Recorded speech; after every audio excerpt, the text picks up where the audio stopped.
स्टेशनों का किया शिलान्यास। 553 रेलवे स्टेशनों के लिए 41,000 करोड़ रुपए की दी सौगात। ज्ञानवापी के तहखाने में पूजा रोकने की मांग हुई खारिज। एचसी के निर्णय का अखिल भारतीय संत समिति ने किया स्वागत। आप विधायकों ने मनीष सिसोदिया को किया सलाम। अरविंद केजरीवाल ने कहा, मनीष सिसोदिया ने वो किया जो कोई सरकार नहीं कर सकी। ईडी के सामने पेश नहीं हुए दिल्ली के सीएम अरविंद केजरीवाल। कहा, वो चाहते हैं हम गठबंधन का हिस्सा ना रहें। रांची में कांग्रेस और इंडिया गठबंधन को बड़ा झटका। कांग्रेस सांसद गीता कोड़ा ने थामा भाजपा का दामन। नमस्कार, स्वागत है आपका आज की खबर में। मैं हूं आपके साथ महिमा शर्मा। रुक करते हैं देश की बड़ी खबरों की ओर। प्रधानमंत्री नरेंद्र मोदी ने वीडियो कॉन्फ्रेंसिंग के जरिए अमृत भारत स्टेशन योजना के तहत 554 रेलवे स्टेशनों के पुनर्विकास और 1500 रोड अंडर ब्रिज की आधारशिला रखी। पीएम मोदी ने उत्तर प्रदेश में गोमती नगर स्टेशन का भी उद्घाटन किया। वहीं इस कार्यक्रम में प्रधानमंत्री मोदी ने कहा, आज रेलवे से जुड़ी 2000 से अधिक परियोजनाओं का लोकार्पण और शिलान्यास हुआ है। अभी तो इस सरकार के तीसरे कार्यकाल की शुरुआत जून से होने वाली है। अभी से जिस स्केल पर काम हो रहा है वो सबको हैरत में डालने वाला है। आप सभी की उपस्थिति में आज एक साथ रेलवे से जुड़ी 2000 से अधिक परियोजनाओं का शिलान्यास और लोकार्पण हुआ है। अभी तो इस सरकार के तीसरे टर्म की शुरुआत जून महीने से होने वाली है। अभी से जिस स्केल पर काम होना शुरू हो गया है, जिस स्पीड पर काम होना शुरू हो गया है, वो सबको हैरत में डालने वाला है। कुछ दिन पहले मैंने जम्मू से एक साथ आईआईटी, आईआईएम जैसे दर्जनों बड़े शिक्षा संस्थाओं का लोकार्पण किया। कल ही मैंने राजकोट से एक साथ 5 एम्स और अनेक मेडिकल संस्थानों का लोकार्पण किया। और अब आज का यह कार्यक्रम है, आज 27 राज्यों के करीब 300 से अधिक जिलों में 550 से ज्यादा रेलवे स्टेशनों के कायाकल्प का आप सब।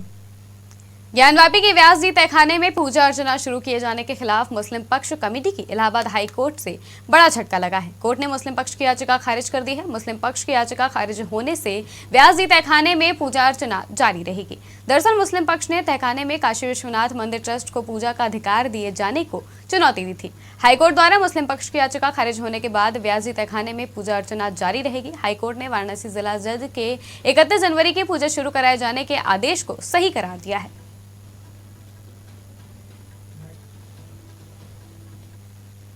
प्रधानमंत्री नरेंद्र मोदी ने नई दिल्ली स्थित भारत मंडपम में आयोजित भारत टैक्स 2024 का उद्घाटन किया। बता दें कि यह वस्त्र क्षेत्र से जुड़े वैश्विक स्तर के अब तक के सबसे बड़े कार्यक्रमों में से एक है। भारत टैक्स 2024 का आयोजन 26 से 29 फरवरी तक किया जा रहा है। बता दें कि प्रधानमंत्री के 5F विजन से प्रेरणा लेते हुए इस कार्यक्रम में फाइबर, फैब्रिक और फैशन के जरिए खेत से लेकर विदेश पर एकीकृत रूप से ध्यान केंद्रित किया गया है, जो संपूर्ण वस्त्र मूल्य श्रृंखला को कवर करता है।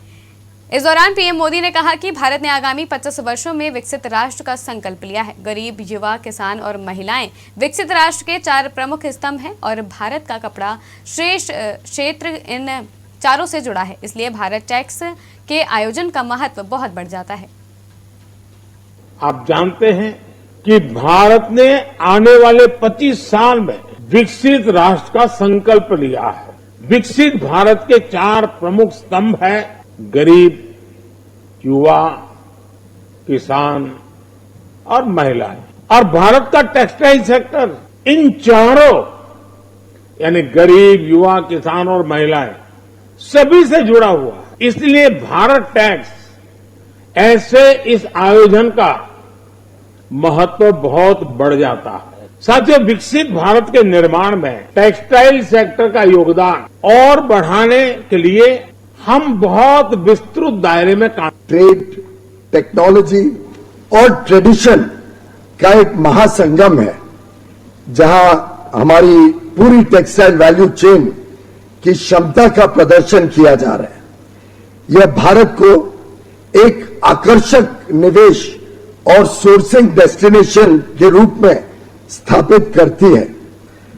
100 से अधिक देशों से बायर्स भी आज हमारे बीच में उपस्थित हैं।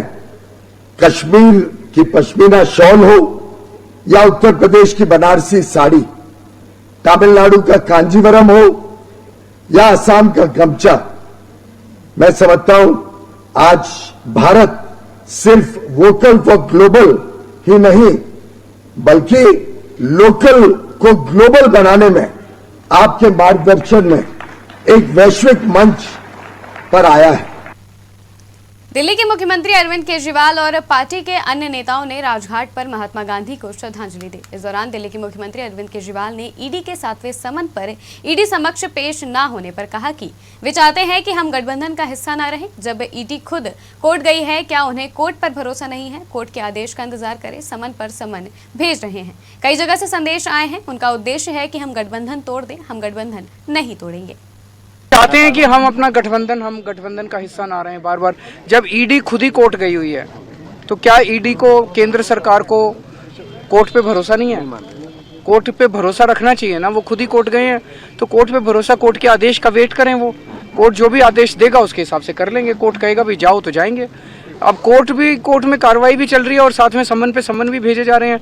तो उनका मकसद बेसिकली ये है, इनफॉर्मली कई जगह से मैसेज आए हैं भाई गठबंधन तोड़ दो। गठबंधन नहीं तोड़ेंगे हम। विधानसभा में आप विधायकों ने खड़े होकर पार्टी नेता मनीष सिसोदिया को सलाम किया, जहां उनके काम की सराहना करते हुए दिल्ली के मुख्यमंत्री अरविंद केजरीवाल भावुक भी नजर आए। इस दौरान अरविंद केजरीवाल ने कहा कि मनीष सिसोदिया ने वो किया जो कोई सरकार नहीं कर सकी। इतिहास गवाह है कि जब जब ऐसे लोग आकर सिस्टम को चुनौती देते हैं तो उनके साथ ऐसा अन्याय होता है। बता दें कि शराब नीति मामले में मनीष सिसोदिया की गिरफ्तारी को आज 1 साल हो गए हैं। में जो सारी सरकारें, कोई सरकार नहीं कर पाई, वो काम उन्होंने किया है। तो जाहिर तौर पे इस दुनिया के अंदर इतिहास गवाह है कि जब जब इस किस्म के लोग आते हैं और व्यवस्था को ललकारते हैं तो उनके साथ इस तरह का अन्याय होता है। में जो सारी सरकारें, कोई सरकार नहीं कर पाई, वो काम उन्होंने किया है। तो जाहिर तौर पे इस दुनिया के अंदर इतिहास गवाह है कि जब जब इस किस्म के लोग आते हैं और व्यवस्था को ललकारते हैं तो उनके साथ इस तरह का अन्याय होता है। झारखंड चाईबासा की कांग्रेस सांसद गीता कोड़ा ने भाजपा का दामन थाम लिया है, जहां भाजपा के प्रदेश अध्यक्ष बाबूलाल मरांडी ने प्रदेश कार्यालय में पार्टी की सदस्यता उन्हें ग्रहण कराई। बता दें कि कांग्रेस सांसद गीता कोड़ा का भाजपा में शामिल होना कांग्रेस और इंडिया गठबंधन के लिए बहुत बड़ा झटका माना जा रहा है, जिसका कारण है कि कोल्हान क्षेत्र में गीता कोड़ा की अच्छी पकड़ है। वहीं इस दौरान भाजपा में शामिल होने के बाद गीता कोड़ा ने पीएम की प्रशंसा करते हुए कहा कि कांग्रेस को छोड़ भाजपा में आने के कई कारण हैं। जिस तरीके से कांग्रेस ने देश को गर्त में ढकेलने का काम किया है, परिवारवाद को सिर्फ आगे बढ़ने का काम किया है, इसी से आहत होकर मैं भाजपा में शामिल हुई हूं। कांग्रेस देश के लिए कोड है और जिसका उन्मूलन जरूरी है। भ्रष्टाचार की जननी, तुष्टिकरण की जननी, बांट करके राजनीति करने की जननी, यह कांग्रेस का डीएनए है और इस सारे चीजों से मुक्ति ही एकमात्र भारत के यशस्वी बनने का रास्ता दे सकता है। और प्रधानमंत्री जी ने हमेशा कहा है कि कांग्रेस मुक्त भारत, जो ऐसे विचारधारा के साथ आगे बढ़ती थी, ये भारत का कुछ नहीं हो सकता है।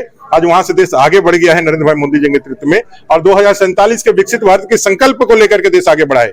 उसमें सिद्धि प्राप्त करने के लिए जितने लोग भी जुड़ना चाहते हैं वो आज पार्टी से जुड़ रहे हैं और जुड़ने का सिलसिला प्रारंभ हो चुका है। आज कांग्रेस की एक बड़ी नेता, कार्यकारी अध्यक्ष चाईबासा से एकमात्र उसके जो है सांसद की सीट कांग्रेस का तो सुपड़ा साफ अभी हो गया, चुनाव भी आए नहीं और कांग्रेस यहां से साफ हो गई है। पूरे भारत और इंग्लैंड की टीमों के बीच 5 मैचों की टेस्ट सीरीज का चौथा मैच रांची के Jharkhand state cricket association international cricket stadium में खेला गया। यह मैच काफी उतार चढ़ाव से भरा रहा, लेकिन अंत में टीम इंडिया ने बाजी मारी। इस मैच में टीम इंडिया पहली पारी के बाद पिछड़ गई थी, मगर भारतीय खिलाड़ियों ने दूसरी पारी में धमाकेदार वापसी की और मुकाबला अपने नाम कर लिया। देश की खबरों में फिलहाल इतना ही। देश और दुनिया की तमाम खबरों के लिए देखते रहिए आज की खबर।